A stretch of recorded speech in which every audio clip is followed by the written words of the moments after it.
Sir, फर्जी marksheet के मामले में 2 आरोपी पकड़े गए हैं। इनका नेक्सस यहाँ ही नहीं बल्कि बाहर भी था, फाउंडेशन में चलाते रहे। क्या पूरा मामला है?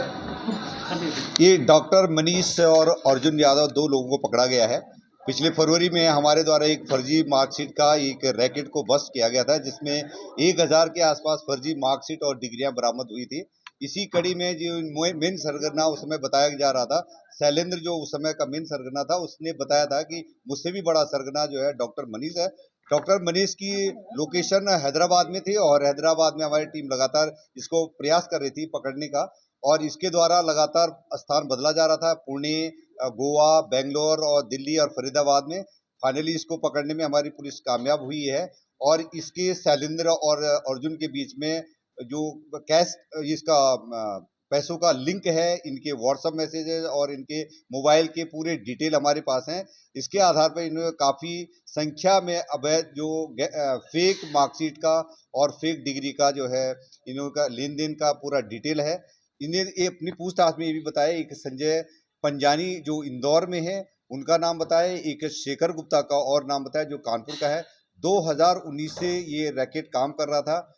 ये जो डॉक्टर मनीष है, डॉक्टर मनीष एक ग्लोबल बुक एक्सीलेंस अवार्ड भी चलाते हैं, जो इंग्लैंड की एक संस्था उसे अंडर इन्हें रजिस्टर्ड करवा रखी है। और ये पिछले 4 संस्करण करा चुका है, 2 मुंबई में, 1 बेंगलोर में और 1 गोवा में करा चुका है। इसमें कई लोगों को जो विभिन्न फील्ड में जो अच्छे काम करते हैं उनको पुरस्कृत करने का ये चेयरमैन खुद होकर के पुरस्कार दिलाते थे, अवार्ड दिलाते थे। और ये केवल इनका बाहरी आवरण था, इनका फेसबुक, इंस्टाग्राम से इसको देखा जा सकता है, लेकिन अंदर से ये जो है ये फेक मार्कशीट और फेक गलत धंधे से पैसे कमा रहे थे। किनको बनाते थे मार्कशीट? अर्निंग क्या थी? कैसे किनको मार्कशीट उपलब्ध कराते थे? ये मार्कशीट जो उपलब्ध कराने के, जैसे कि हर एक मार्कशीट का जैसे 80 to 90,000 जो है पर बीएससी, हाई स्कूल और इंटरमीडिएट और की मार्कशीट का रेट होता था, और जो डिग्री की होती थी 1.5 लाख 2.5 लाख तक की होती थी। जो इसने अभी तक हमको केवल जो है बीए, बीएससी और बीकॉम की मार्कशीट का बताया है, लेकिन प्रोफेशनल मार्कशीट उनका डिग्री का नहीं बताया है। इन्होंने केवल 2 यूनिवर्सिटी के, अभी लिंगया यूनिवर्सिटी और कुमाऊं यूनिवर्सिटी के फर्जी बीएससी और बीकॉम और बीए की मार्कशीट का बताया है। कई मार्कशीट का हमारे पास इनका जो है फुटेज हमारे पास ये व्हाट्सएप में डिटेल है, और उसके हमारे हिसाब से कम ये गैंग जो है जो इसने बताया 60-65 की बताया है, लेकिन करीब 1000 के आसपास हम ऑलरेडी बरामद कर चुके हैं। किस टाइप के लोग हैं जिनको देते थे? डॉक्टर लिखा हुआ है बट ये 12th पास है, तो ये कैसे पॉसिबल है? ये मनीष मूल रूप से ये राजस्थान का रहने वाला, और कुछ दिनों ये दरभंगा बिहार में रहा है और बाद में ये हैदराबाद में रहा है। इसका ये बताना है कि मैंने बीडीएस करने के लिए बेंगलोर से कर रहा था, पर बीच में इसने छोड़ दिया। और दूसरी बात है कि ये डॉक्टर नहीं होकर फिर इसने बताया कि मुझे एक जो है जो यूनिवर्सिटी है international human global human peace university, global human peace university जो यूएस की है, और इसका कहना है कि मुझे ऑनरेरी डॉक्टर की डिग्री जो है चेन्नई से दी गई थी, उसके आधार पर ये अपना नाम डॉक्टर लिखता है। किस तरह कैंडिडेट होते थे जिनको देते थे मार्कशीट?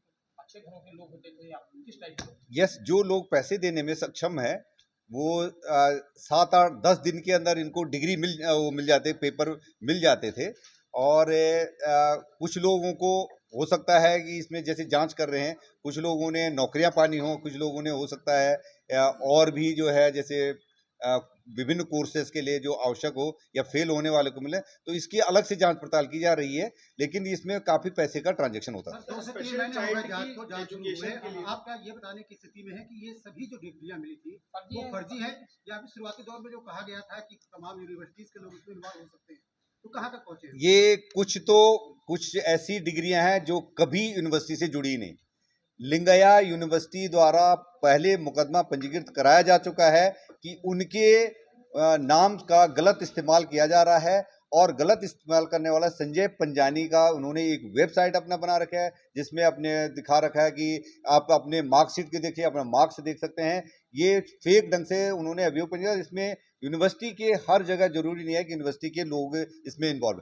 कुछ जगह की यूनिवर्सिटी की हम लोग जांच कर रहे हैं अभी भी, जैसे नॉर्थ ईस्ट की कुछ यूनिवर्सिटी, कुछ की वास्तव में यूनिवर्सिटी एग्जिस्ट नहीं करती है, फर्जी यूनिवर्सिटी है, और कुछ है भी तो उनके जो डॉक्यूमेंट्स हैं उनके डॉक्यूमेंट के परीक्षण अलग से कराए जा रहे हैं। स्पेशल चाइल्ड के मेरे डॉक्यूमेंट जो बरामद किया पुलिस ने किए थे वो सही पाए गए। जी, कानपुर यूनिवर्सिटी की तरफ से सफाई आई थी जो पुलिस पर पिछली बार पकड़ा गया था कि हमारे जो डॉक्यूमेंट्स हैं उसमें सही हैं। कुछ यूनिवर्सिटीज का मैंने जैसे बताया है कि उनके यहाँ पर खास करके कोविड के समय पर जो ऑनलाइन कोर्सेज हुए थे उनके द्वारा जारी कराई गई थी, और ये दोनों शैलेंद्र दोनों प्रकार से करते थे कि जो लोग जो है कुछ लोगों को एग्जाम दिलाते थे और कुछ लोगों की फर्जी मार्कशीट कराते थे। अलग-अलग बच्चों के लिए इंस्टीट्यूट चला रहे थे, इसमें क्षत्रिय मार्कशीट या इंदौर में चाइल्ड के लिए इंस्टीट्यूट एजुकेशन का चला रहे थे लोग, अल्मा किड्स, और वो क्या पूरा मामला है? ये अर्जुन द्वारा जो दो स्पेशल जो है जो बच्चे होते हैं उनके प्ले स्कूल के बच्चे होते हैं, प्ले स्कूल के लिए इनके द्वारा एक फ्रेंचाइजी चलाए जो ऑनलाइन कोर्स होता है, और डॉक्टर रिमोटली, ये टीचर रिमोटली बैठता है और प्ले स्कूल में उसको ऑपरेट करने वाले कुछ लोग होते हैं। तो अल्मा किड्स और लर्निंग पाथ दो जो है इन्होंने फ्रेंचाइजी, एक मॉरिशस बेचती है और लर्निंग पाथ जो है इसकी खुद की अपनी कंपनी थी मनीष की, और जो अब एग्जिस्ट नहीं करती हैं। तब भी अर्जुन जो है लोगों से 25,000 लेकर के 25,000 में जो ये प्ले स्कूल खुलवा रहे, फ्रेंचाइजी दे करके प्ले स्कूल खुलवा रहे थे। और इसमें ये खास बात है कि जो लर्निंग पाथ नाम की जो प्ले स्कूल चल रहे हैं उसमें लोगों को देख लेना चाहिए कि एक्सपर्ट इसको चलाते हैं, न कि ये जो जैसे इन्होंने फर्जी ढंग से बना रखा है और लोगों से पैसा ऐंठने का धंधा बना रखा है। सर, ये प्रिंटिंग प्रेस को रिकॉग्नाइज हो पाया, प्रिंटिंग प्रेस को चला कहाँ मार्कशीट छप रही थी, कोई एक जगह है या अलग-अलग जगहों पर? जैसे मैंने बताया है कि संजय पंजानी, अब इन्होंने एक नया नाम लिया है संजय पंजानी, ये इंदौर में बताया गया है, और इनका कहना है कि संजय पंजानी ही छाप करके इनके पास भेजते थे। इनका ये भी कहना, मेरे कहता है कि मुझे 15,000 रुपये मिलते थे, 10,000 रुपया उसको अर्जुन को मिलते थे और संजय पंजानी को 10,000 उसको मिलते थे। तो अभी कंप्लीट चेन होना बाकी है। संजय पंजानी जैसे पकड़े जाएंगे तो प्रिंटिंग प्रेस वगैरह का पूरा डिटेल हमें प्राप्त हो जाएगा। आपके राज्य की खबरें, आपके शहर की खबरें सबसे पहले जानने के लिए देखते रहें अमर उजाला। चैनल को सब्सक्राइब जरूर कर लें और पाएं हर अपडेट।